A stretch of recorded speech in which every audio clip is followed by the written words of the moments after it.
Hello dear students, welcome to academic classes. आज से करीब 1 मंथ बच गया है 10th के एग्ज़ाम का, बोर्ड का एग्ज़ाम का, जिसमें कि संस्कृत के कुछ इम्पोर्टेंट जो भी पार्ट हैं उनको हम लोग कवर करेंगे और शॉर्टली फॉर्म में तेज़ी से हम लोग सोचेंगे, मतलब ये कोशिश करेंगे कि मैक्सिमम पार्ट जो है कवर हो जाए संस्कृत के। तो पहले हम लोग आते हैं संस्कृत। संस्कृत जो है, संस्कृत शब्द 2 शब्द से मिलकर बना है, सम जोड़ क्रिय। मतलब क्या है इसका मतलब? संयोग करना, यानी जो संयोग एक दूसरे का करे, संयोग करना, इसका अर्थ ये है। संस्कृत के जो जनक कहते हैं, संस्कृत व्याकरण के जनक, पिता जनक पाणिनि को हम लोग कहते हैं, ठीक है। और उसके बाद हम लोग आते हैं पुरुष। शॉर्टली फॉर्म हम देखते हैं पुरुष। तो पुरुष मुख्यतः 3 प्रकार के होते हैं। पुरुष,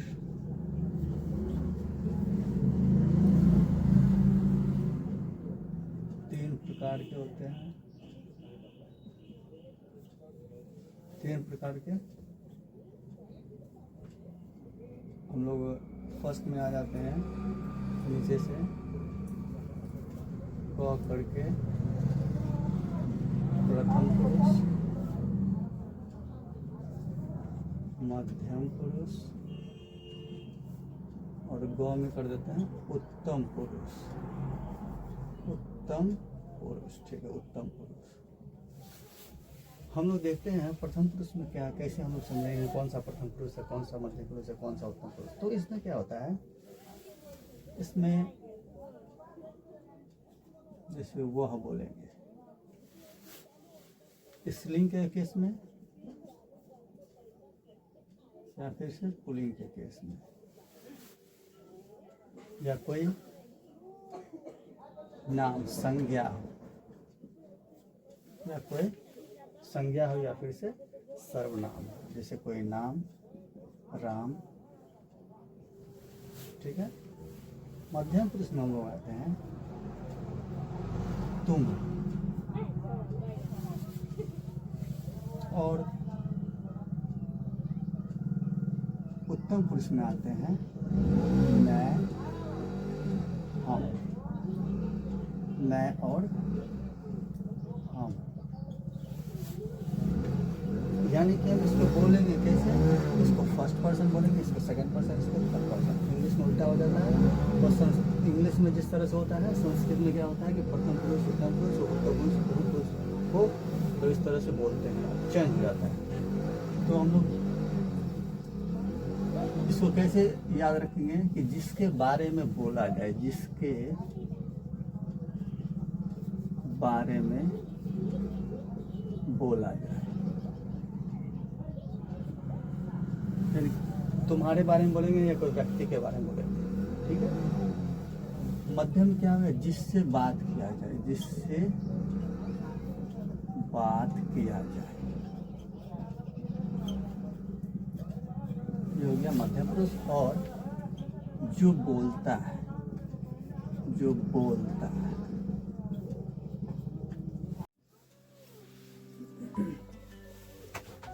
अब हम लोग देखते हैं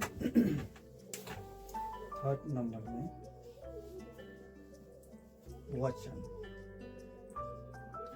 वचन 3 प्रकार के होते हैं, 3 प्रकार, जिसमें कि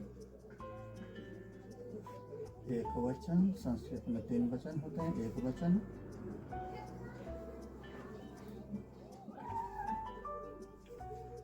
द्विवचन और ग में बहुवचन, बहुवचन, जिसमें एक का बोध हो,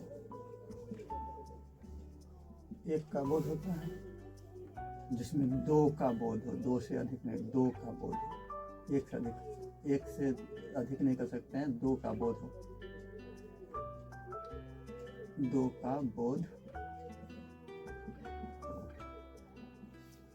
और बहुवचन में दो से अधिक हम कहेंगे, दो से अधिक का बोध, इसको हम बहुवचन, यानी कि शॉर्ट फॉर्म इस तरह से हम लोग देखते हैं। अब फोर्थ पॉइंट में आ जाते हैं। वचन हो ही गया, पुरुष हो ही गया, हम लिंग पे आते हैं। लिंग, तो लिंग जो है संस्कृत में तीन प्रकार के, स्त्रीलिंग, पुल्लिंग एंड नपुंसक लिंग।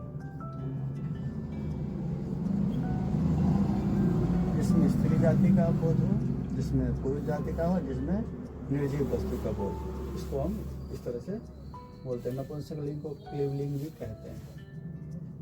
अब हम लोग आगे पढ़ेंगे विभक्ति,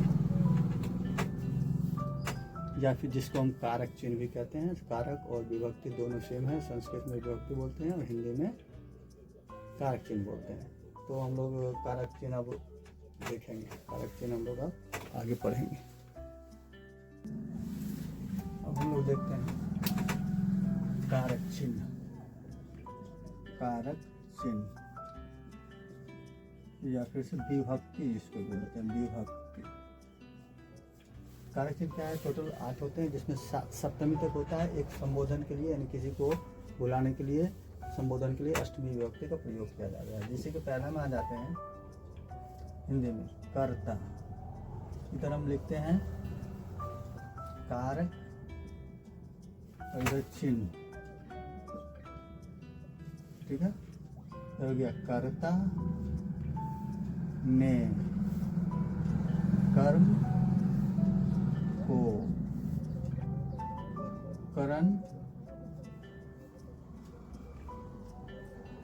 से द्वारा, इसको बोलते सहार्थे तृतीया।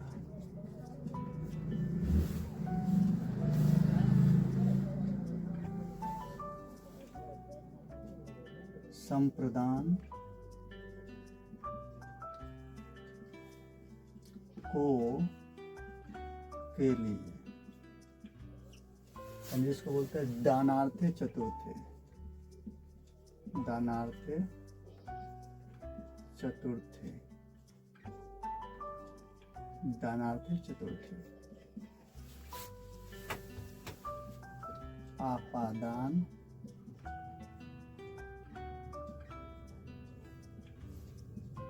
से, इसमें जो है विच्छेद के रूप में, विच्छेद यानी कि त्याग के रूप में, त्याग हो तभी हो, विच्छेद के रूप में, वो आगे हम लोग पढ़ेंगे। पेड़ से पत्ते गिरते हैं, इसमें त्याग हो गया। वृक्षात पत्राणि पतन्ति,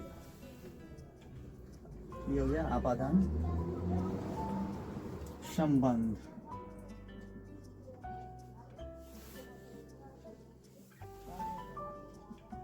का के की, रा रे री ना ने ने, इस तरह से होता है।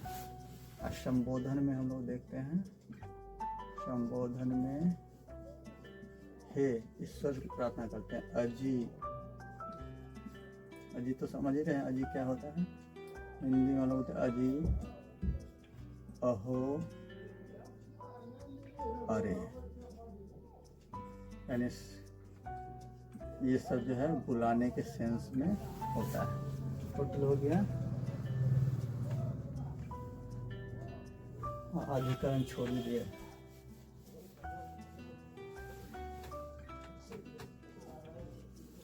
इसमें उसके ऊपर अधिकरण आया, अधिकरण, अधिकरण में पे पर, क्या होता है? में पे पर, अधिकरण में पे पर। इस तरह से याद करें, कर्ता ने कर्म को करण से संबंधान को लिया, अपादान से संबंध का के की, अधिकरण में पर संबोधन है यदि हो रहे। इसको जो है हम लोग संस्कृत में देखते हैं, इसको बोलते हैं विभक्ति। विभक्ति इसे बोलेंगे प्रथमा, द्वितीया, तृतीया,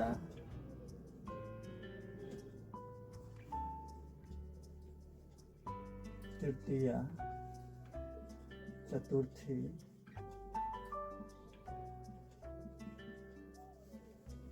पंचमी, षष्ठी, इसको बोलते हैं षष्ठी, सप्तमी,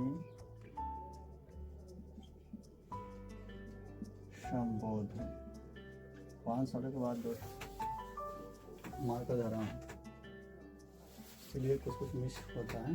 ओके, इस तरह से है संबोधन, इस तरह से होता है। कर्ता ने इस तरह से हम लोग इसको शब्द रूप के रूप में यूज करते हैं। यानी शब्द रूप हम लोग आगे देखेंगे 8 से 24 को शब्द रूप, एक शब्द का शब्द रूप चलेगा। इससे हम लोग क्या देखेंगे, शब्द रूप भी देखेंगे, शब्द रूप और धातु रूप।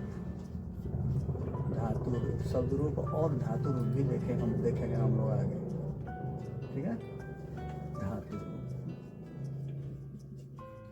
शब्द रूप का इसका भेद होगा 8 तिरिक 24 बनेगा शब्द रूप का। यानी शब्द किसका बनेगा, संज्ञा या सर्वनाम का। और धातु तो जो क्या है, क्रिया करने, क्रिया के मूल रूप को धातु कहते हैं। ये आगे हम लोग पढ़ेंगे। ठीक है,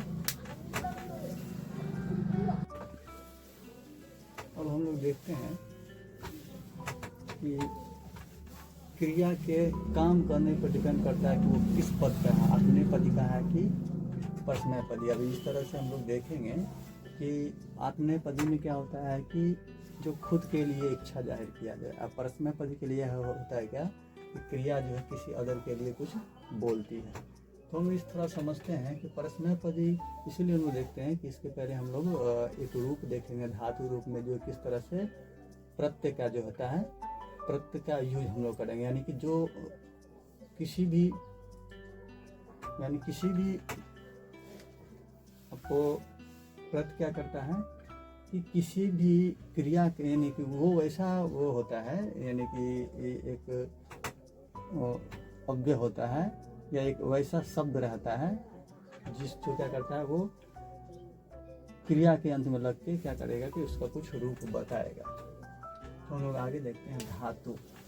तो धातु में तो धातु रूप क्या है, परस्मैपदी में हम लोग सब कुछ पढ़ेंगे। परस्मैपदी, परस्मैपदी में हम लोग पढ़ते हैं, परस्मैपदी में हम लोग पढ़ेंगे क्या पढ़ेंगे, धातु रूप पढ़ेंगे। इसका रूप चलेगा, किस तरह से रूप चलेगा, तो हम लकार के द्वारा देखते हैं। लकार के द्वारा देखते हैं तो लकार का मतलब काल। लकार मीन्स क्या हो गया, काल। तो काल के बारे में हम लोग आगे जानेंगे कि काल मुख्यतः जो है इसमें 3 तरह के ही होते हैं, लेकिन 2 एक में लिया गया है। एक चाहिए के फॉर्म में विधिलिंग और एक है अनुज्ञा के रूप में। तो हम लोग देखते हैं काल। काल क्या हो गया, यानी कि काल समय हम बोल सकते हैं, समय जिसको टेंस बोलते हैं, काल या समय या अवधि। तो गया लट लकार। पहले ये देखते हैं लट लकार, लंग लकार, अंगा पढ़ेंगे, लरेट लकार,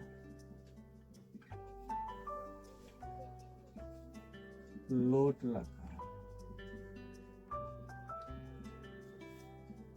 और अनुज्ञा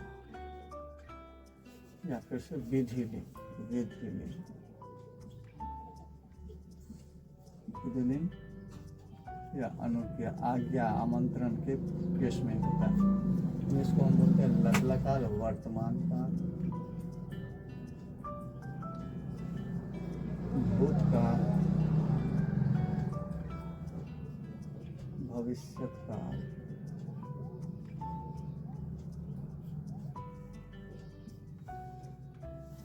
इसको बोलते हैं चाहिए, चाहिए के फॉर्म में।